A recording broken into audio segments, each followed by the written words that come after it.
Something really strange happened in 1816. The summer just vanished. People woke up in June expecting warmth, but they got snow instead. Frost covered the ground in July, rivers froze in August, farmers watched their crops die in the fields. This wasn't just a cold snap, this was a whole year where the seasons got messed up. People called it the year without a summer. Some just said 1800 and froze to death. It was a terrible time. But why did this happen? Most people living through it didn't know. They thought God was mad at them, or maybe the world was ending. The real reason was far away, on a small island in Indonesia.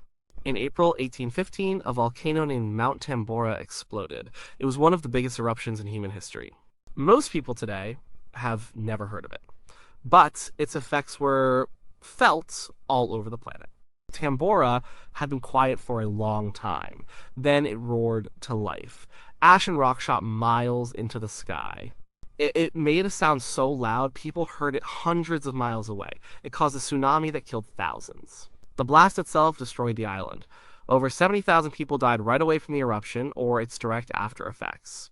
That's a huge number, but the real problem was what went up into the atmosphere. When Tambora blew, it didn't just throw out ash, it also sent a lot of sulfur dioxide gas high up. This gas mixed with water vapor, it made tiny particles called aerosols. These particles were so small they stayed up there for a long time. And they did something important. They blocked the sun. Not totally, but enough to make a difference. These particles spread around the world. They created a kind of global sun shield. Think of it like putting a very thin, dusty curtain over the whole planet. Sunlight still got through, but not as much. The Earth didn't warm up like it usually does in spring and summer. The average temperature of the whole planet dropped by about 0.5 to 1 degree Celsius. That might not sound like much, but it was enough to cause big problems, especially for farming. The year 1815 had already been a bit cooler than usual in some places. Europe was still recovering from the Napoleonic Wars. People were tired and poor. Food supplies were not great to begin with. Then Tambora hit. The full effects weren't felt until 1816. That's when the global dust veil really made its presence known. Spring came to Europe and North America in 1816, but it was cold. Then summer arrived. Or at least the calendar said it was summer. The weather said otherwise. Farmers planted their crops. But the seeds didn't grow well, or they started to, and then a late frost killed them. This happened again and again. In New England, people woke up to snow on June 6th. Yes, snow in June. Imagine that. In some places, it snowed every month of the year. Lakes and rivers froze over in July and August. The ground never really thawed deep down. This meant that whatever you planted, it just wouldn't grow. Corn, wheat, oats all failed. It was a slow-motion disaster. It wasn't one big earthquake or flood that wiped everything out in a day. It was a creeping cold. A constant lack of warmth. Day after day, week after week, the sun seemed weaker. The air felt colder. The plants just gave up. For people who lived off the land, this was terrifying. Their whole way of life depended on the seasons doing what they were supposed to do.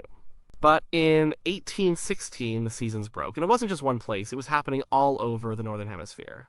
From America to Europe to China, the world was cold. The weather in 1816 was just bizarre. It wasn't simply cold, it was unpredictable and extreme.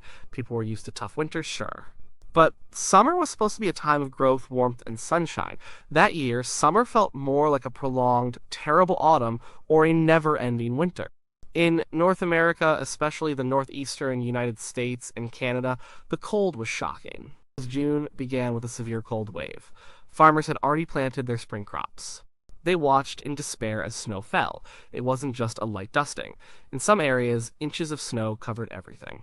Plants that had barely started growing were crushed and frozen. The ground was hard. Many people had to replant, but the cold didn't go away. Throughout June, July, and August, there were repeated cold snaps. A frost became common. Imagine getting up in the middle of July and seeing frost on the grass. That's what happened. Lakes and ponds froze over in the middle of summer. Farmers who replanted their crops after the June snow found them killed by July frost. It was a vicious cycle. The growing season, which is already short in many places, just disappeared.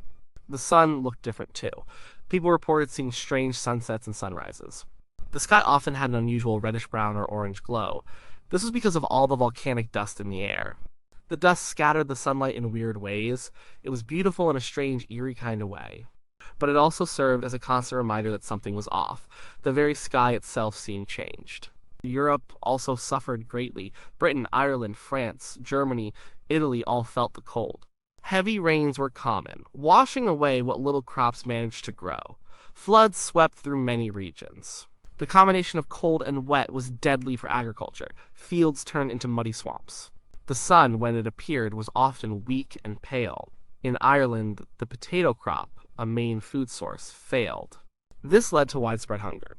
In France, the wine harvest was terrible. Grapes need warmth and sunshine.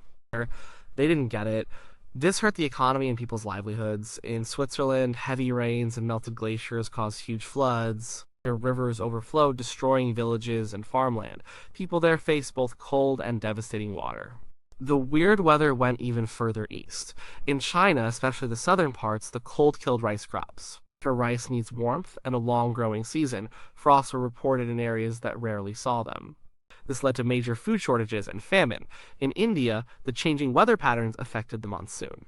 The monsoon is vital for growing rice and other crops. A weak or changed monsoon meant drought in some areas, too much rain in others. This led to cholera outbreaks and food problems there as well. It was a truly global event, though people at the time didn't know the connection. They only knew their local weather was terrible, and it stayed terrible. The winter of 1816 to 1817 was also exceptionally harsh in many parts of the world. This meant there was no break. People barely survived one bad year only to face another. The lack of warmth meant the soil stayed cold and wet. This encouraged plant diseases. Any crops that did survive the cold might then be hit by blight or mildew. Animals suffered too. Without enough hay and fodder, livestock starved or got sick. Farmers had to slaughter their animals early, selling them for less, or losing them entirely. This meant less meat, less milk, and less power for plowing. It was a cascade of problems. The weird weather wasn't just a nuisance, it was a direct threat to survival for millions of people. It showed how much we depend on predictable seasons. When those seasons break, everything else starts to break too. The world felt out of balance, and for many, it seemed like a punishment. Life got very hard, very fast. When the crops failed, people went hungry. Famine was the biggest problem caused by the year without a summer. It wasn't just that food was scarce, it was also that prices shot up.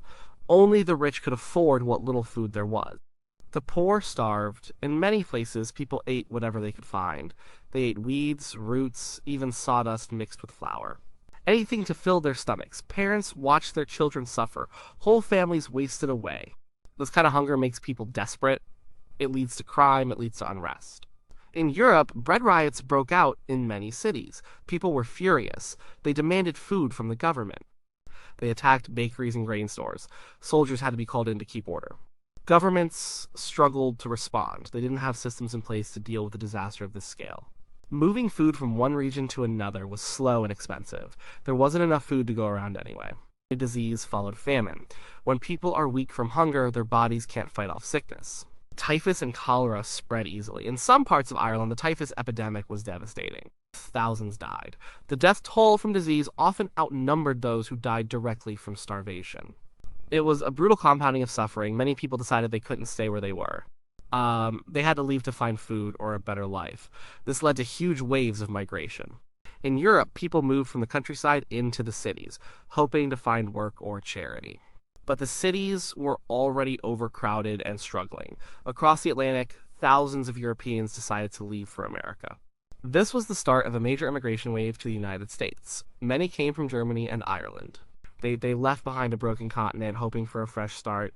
They didn't know that America was also having its own problems with the strange weather. But at least there was more land. Within America, people also moved. Many families in New England, hit hard by the cold, decided to go west. They packed up their belongings and moved to Ohio, Indiana, and other western territories. They were looking for land that was warmer and more fertile. This internal migration helped populate the American frontier. It changed the map of the country. The economic impact was huge. Farmers lost everything. They couldn't pay their debts. Many lost their farms. Merchants who sold farm goods also suffered. Banks failed. Unemployment shot up. Governments spent what little money they had trying to buy grain from other countries, but often that grain was also expensive or hard to get. The whole system was strained. Social order broke down in places. People became suspicious of each other. Some believed the rich were hoarding food. Others thought witches or evil spirits were causing the problems. Religious leaders tried to explain it all. Some said it was a sign of the end times. Others preach repentance, saying God was punishing humanity for its sins. The fear was real. The uncertainty was constant. Imagine living in a time when you don't know if you'll have food next week, or if your child will get sick and die, or if the strange cold summer will ever end. People were desperate for answers, for hope, for any sign that things would get better. The year without a summer stripped away people's sense of security. It reminded them how fragile life was and how much they depended on nature. It showed that a single event far away could mess up the lives of millions. It changed how people thought about their place in the world. It was a truly transformative disaster, forcing people to adapt or perish, and many perished. The year without a summer didn't just cause hunger and migration, it also seeped into people's minds. It changed their culture, their art, and even how they thought about science. When the world feels out of joint, people try to make sense of it.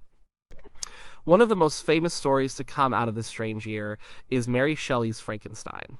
She was on vacation in Switzerland with her future husband Percy Bysshe Shelley, Lord Byron, and John Polidori. They planned to have a fun summer, but the weather was awful. It rained constantly. They were stuck inside a villa. To pass the time, Lord Byron challenged them to write ghost stories. So Mary Shelley, then only 18, had a dream about a scientist creating a creature that comes to life. This dream, born out of the gloomy, stormy summer days, became Frankenstein. The dark, eerie atmosphere of the story perfectly matched the mood of 1816. It was a time of scientific discovery, but also fear about what science might unleash. The very idea of life being twisted or going wrong seemed to fit the climate. Lord Byron also wrote some famous poetry that year. One of his poems, Darkness, describes a world where the sun has gone out. It's a bleak, apocalyptic vision. I had a dream, which was not all a dream. The bright sun was extinguished, and the stars did wander darkly in the eternal space, rayless and pathless. This poem captures the fear people felt about the missing sun and the endless cold. It was a direct response to the strange weather. Artists, too, were influenced. The skies and paintings from that period sometimes show a distinctive reddish-orange glow. This might be because painters were truly seeing those unusual sunsets and sunrises caused by the volcanic dust. The mood in paintings became darker, more dramatic. Landscapes often featured stormy skies or bleak scenes. The religious response was huge. Many saw the strange weather as God's punishment. Preachers gave sermons about sin and repentance. People went to church more, praying for the return of normal weather. There was a rise in religious fervor and also in millenarianism, the belief that the end of the world was near. It's easy to see why, when the very seasons seemed to betray them, but it also pushed scientific thinking forward. Even though people didn't know about Tambora yet, scientists started to wonder about the causes of climate variations. They kept better records of weather. People began to understand that large-scale natural events could have global effects. This was a slow process, though. It would be many years before the link between Tambora and the cold summer was fully understood. The agricultural world changed a lot. Farmers learned hard lessons. They realized they needed more resilient crops. They started to think about storing more food, just in case. The experience encouraged the development of new farming techniques and crop varieties that could withstand harsh conditions. It also spurred innovation in food preservation. Some argue that the crisis in Europe helped accelerate the shift towards industrialization. With farming failing, people moved to cities to find work in factories. The need for reliable food sources also pushed for better transportation networks, like canals and later railways, to move food around more efficiently. The experience of famine also spurred social reforms. Governments realized they needed better ways to help their people during crises. Though slow, the seeds for social safety nets and disaster relief efforts were arguably planted during this difficult time. The year without a summer was a moment when nature reminded humanity who was really in charge. It shook people's confidence in the natural order. It forced them to confront their own vulnerability. It showed that humans, with all their wars and progress, were still at the mercy of the planet. This changed mindsets, leading to art that reflected the gloom, religions that sought explanations, and sciences that sought understanding. It truly was a turning point for how people saw their world. The year without a summer taught us some big lessons. Even though people didn't know the cause at the time, it showed how connected the world is. A volcano on a small island could change the weather thousands of miles away. It showed that what happens in one part of the world can affect everyone. This idea, called global interconnectedness, is something we talk about a lot today, especially with climate change. but 1816 was a dramatic early example of it. One of the main legacies is how it made us think about climate. Before 1816, people generally thought of weather as local and somewhat random. After such a dramatic global event, scientists started to look at weather patterns on a larger scale. They began to collect more data, keep better records, and try to understand the forces that drive climate. It laid some groundwork for modern meteorology and climatology. It was a slow process, but the shock of 1816 certainly pushed it along. The event also highlighted the importance of food security. Governments learned the hard way that a single crop failure in one region could lead to disaster for many. This led to a greater focus on diversified agriculture. Farmers started to plant a wider variety of crops to reduce risk. It also pushed for better storage methods and distribution systems for food. The idea was to prevent a total catastrophe if one part of the food supply failed. The forced migration of people both within countries and across oceans reshaped societies. In the United States, the push westward from New England helped develop new states. It meant more land was farmed and new communities were built. In Europe, the emigration to America changed the demographics of both continents. It was a tough move for many, but it showed human resilience in the face of impossible conditions. People would literally pack up and walk for hundreds of miles just to find a place where they could grow food. The human element is key here. It's easy to talk about temperatures and crops, but it was people who suffered. It was people who had to leave their homes, watch their children starve, or die from disease. The stories from 1816 are about survival, loss, and the incredible human will to keep going. They remind us that behind every big historical event are countless individual struggles. Today, we face new challenges with climate. We know more about how the atmosphere works. We understand the greenhouse effect and human-caused climate change, but the year without a summer offers a powerful historical parallel. It shows what happens when global temperatures shift, even by a small amount. It shows how quickly society can be disrupted when basic needs like food are threatened. It also serves as a reminder that natural events can still throw us off course. While we focus a lot on human impact, a major volcanic eruption like Tambora could still happen. And if it did, even with all our modern technology, it would cause huge problems. Food chains are global now. A big disruption could be felt everywhere very fast. So, what can we take from 1816? 1. Our climate system is delicate. Small changes can have huge impacts. 2. Societies are vulnerable to food shortages. We need strong, resilient food systems. 3. Global cooperation matters. What happens far away can affect us directly.